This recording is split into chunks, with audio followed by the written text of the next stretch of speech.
Whoa! What's up, everybody? Yeah! Mike Dolce here, the four-time world MMA Trainer of the Year, a title that evidently gets some people triggered. Well, I would be triggered too if I saw some dude as handsome as me telling you that I am the one and only four-time world MMA Trainer of the Year. No one else holds this designation. I am the coach who holds this more so than any of the other amazing coaches who have been nominated or even won this award. So, what are you going to do? What are you going to do? It's like the Academy Award winner. People don't get pissed when Denzel Washington says that, though he only won it once. I mean, come on now. But anyway, I'm just having fun here, and I'm trolling the haters, of course. But the vast majority of you upstanding citizens, you want to know what you need to know about getting in the best shape of your life. And Uncle Michael is here right now to help you get there. This is a quick video, so hold on to your hats. And I am going to get you lean and ripped. We're talking fasted or fed cardio for fat loss. I'm going to reveal the results to you. Finally, someone is going to tell you the truth. What is better, fasted or fed, and why? But before we get to that, we have to say, in context to what? As compared to what? Is fasted cardio better? As compared to what? Is fed cardio better? As compared to what? What's the purpose? Because we have to talk about purpose. Context is everything. As my good friend Dr. Andy Galpin loves to say, context is everything with regards to science and or training principles. And I'm going to show you exactly how to apply this to this very question so you can get shredded. You can get in the absolute best shape of your life. You can live long and healthy and all the good stuff. Subscribe to this channel. Bang. Give this video a thumbs up if you have not. And also leave comments below. Good or bad comments, that's fine. I will troll the trolls and I will give love to the other members of the community. Now, when we talk about cardio, we're going to use cardio in more of the bro term, the general pop culture vernacular. Cardio is treadmill, is cycling, is walking, is jogging, is swimming, right? You do cardio. Why do you do cardio? We do cardio to get laid, baby. We do cardio to drop them panties when we walk onto the beach. Or ladies, you want to... I couldn't hear what you said. Siri, be creeping on us. Did you hear that? Siri, off. Shut off. Tom Cook. What the hell? Tim Cook, whoever that. See how creepy this is? All this tech constantly listening. Lord knows what they hear Uncle Mike talking about. You know what I'm talking about. But back to the matter at hand, cardio. Why do we perform cardio? Now let me get serious. I had fun for the first 3 minutes. Let's get serious. Let's answer your questions. The whole point of, quote, cardiovascular activity is to lose body fat. In this conversation, we can use cardio for life extension benefits. We can use cardio for cardiovascular preventative measures. We can use cardio, but really we're speaking of the cardiorespiratory system and not the cardiovascular system. We can use the term cardio. Maybe we're trying to improve endurance. Maybe we're actually training for an ultra marathon. We can use it for a wide variety of issues. But when I say in the beginning, as compared to what? So for this conversation, when we say cardio, we're talking about cardiovascular activity for the purpose of fat loss. Okay? We're going to bro it out right now. A little bit of bro, a little bit of hoe. Well, maybe not as much hoe, but anyway, a little bit of bro here for the happy members that want to get in amazing shape. Fasted or fed? Well, here's what we know. We know that an hour of cardio, fasted or fed, burns the exact same amount of calories, right? So if you are strictly hanging your hat on the calories in versus calories out school, it doesn't matter. It doesn't matter. It doesn't matter. Fasted or fed doesn't matter. Greg Doucette, you're absolutely right. Cardio's in versus, calories in versus calories out. 30 minutes on the treadmill at the same rate, the same speed, the same intensity, it's going to burn the exact same amount of calories. That's it.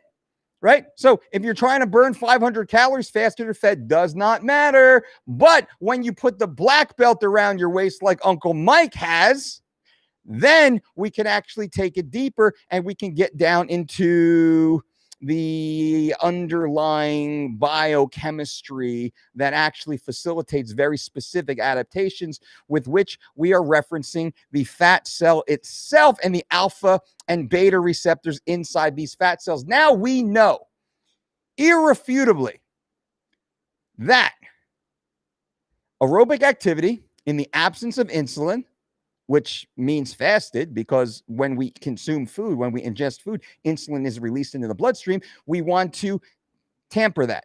We want to keep that down. We want to keep that in minimal. So in the absence of insulin, we see a much greater oxidative effect of stored body fat in specifically what we call stubborn fat cells or gender-specific fat cells. And what are those? Now, I'm not going to trigger you. I'm not going to assume your gender, right? I'm not going to do any of that PC labeling stuff. We know in general, when we look at mass sections of the population, we understand that most men typically hold body fat in certain areas. We know that most women typically hold body fat in other certain areas. Some areas are similar, lower belly fat, hip fat. Other areas, not as typical. Women typically hold it in their, outer thigh area. Some will say saddlebags. I would never say that. Where men don't. Obese men very often have very lean legs. We see that all the time. Very lean women oftentimes have higher than normal fat accumulation on their thighs, right? So this is what we would call gender-specific stubborn body fat. This body fat is stubborn for a variety of reasons. Blood flow, I think, is very high up on the list and often misunderstood, but also the receptor sensitivity to insulin is often overlooked, nearly neglected by almost every other fitness expert I see out there, which makes me wonder if they truly are an expert, if they don't understand the basic biochemistry that offers the answer to this exact situation. So when we say fasted or fed cardio with reference to body fat loss, we must say fasted cardio is better, because we're burning the same amount of calories as fed. 500 is 500, let's say. But fed cardio is in the presence of insulin. Therefore, the alpha and beta receptors are less efficient in releasing the stored body fat from the stubborn cells, those gender-specific stubborn cells. We know irrefutably that in the absence of insulin, those same alpha and beta receptors are more efficiently capable of releasing that same stored, stubborn, gender-specific body fat. There's no disputing that. I've never seen any scientists dispute that. I've never seen any data dispute that. All the relevant peer-reviewed data supports this. Also, I'll take it one step further. The anecdotal evidence supports this also. Not anecdotal opinion.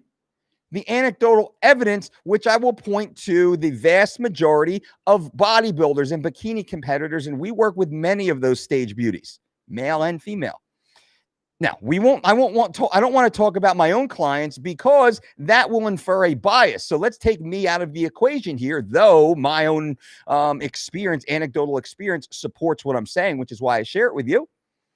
When we look at bodybuilders, the vast majority of bodybuilders, like 999 out of 1,000, right? Not just 9 out of 10, not just 99 out of 100, but like 999 out of 1,000 will say fasted cardio works best for them to get that dick skin, thin, peeled, stage-ready physique. What does dick skin look like? Well, Uncle Mike, this is a PG-13 channel, but you can picture it.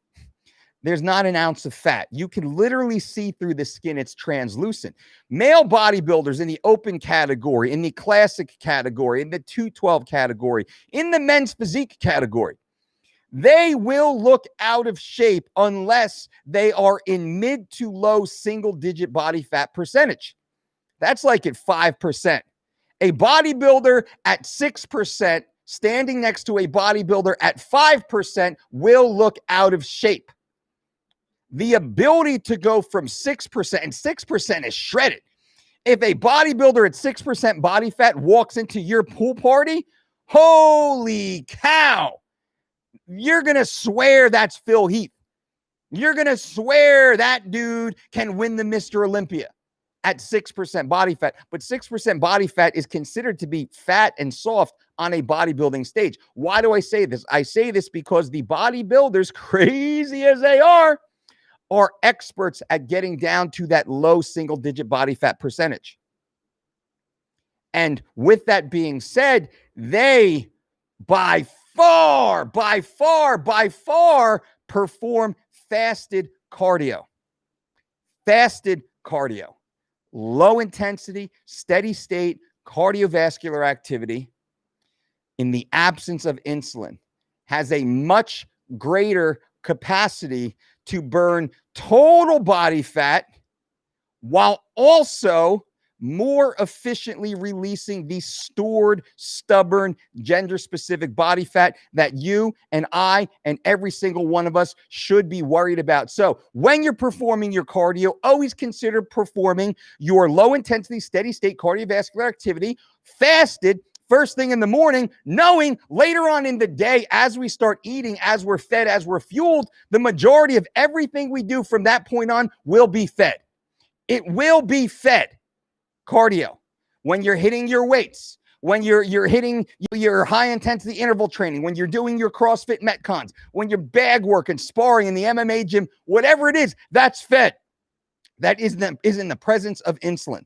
It's almost impossible to remove insulin from the bloodstream if you ate 5 hours ago, 6 hours ago, up to 8 hours for most people, which is why upon awaking is the best time. You at your most depleted, most fasted state. So that first thing in the morning, guys and gals, I hope this helps you. Bang, bang, leave a thumbs up for this video. This information here is not just groundbreaking. It will dramatically change your life. I try and give you the most actionable, the most honest, the most evidence-based information to move your life forward. Please take this information, try it out, leave comments below. I want to hear how well it works for you. I want nothing in return other than for you to lead a long, healthy, fit life where you drop those panties everywhere you go. Until next time, boom.